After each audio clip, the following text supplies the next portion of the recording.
Is it a clean Brexit, Prime Minister? Again and again she'd said Brexit means Brexit, but not a lot more. Today, Theresa May finally laid out some of the cards she's been holding close to her chest and began by addressing the immigration question.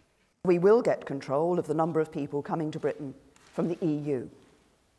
Because while controlled immigration can bring great benefits, filling skills shortages, delivering public services, making British businesses the world beaters they often are, when the numbers get too high, public support for the system falters. With lower immigration a priority, the consequences are at last clear. What I am proposing cannot mean membership of the single market.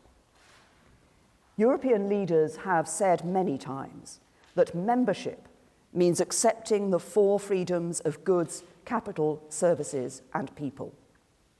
And being out of the EU, but a member of the single market, would mean complying with the EU's rules and regulations that implement those freedoms without having a vote on what those rules and regulations are.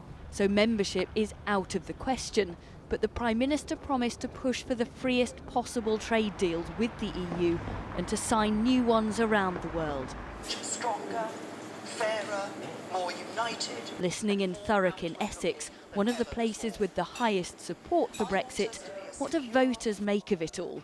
And is this the right Brexit, even if it hurts them financially? The reason I voted out was to get more control in this country, over the country, and what we spend our money on.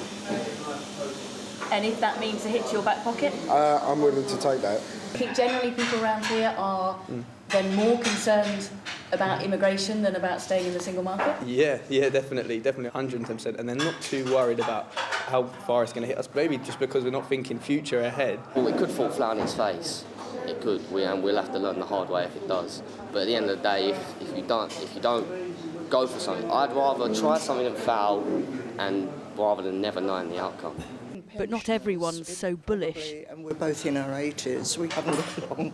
It probably won't matter, but for our children and our grandchildren, I think it's a worry. Back in Westminster, the Prime Minister moved on, with a promise to the EU of close friendship, but a warning too, against punishing Britain with a harsh deal. That would be an act of calamitous self-harm for the countries of Europe, and it would not be the act of a friend. Britain would not, indeed we could not, accept such an approach. And while I am confident that this scenario need never arise, while I am sure a positive agreement can be reached, I am equally clear that no deal for Britain is better than a bad deal for Britain.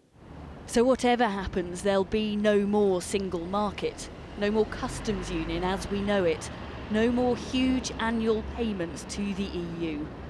Parliament will get a vote, but on the deal, not on Brexit itself.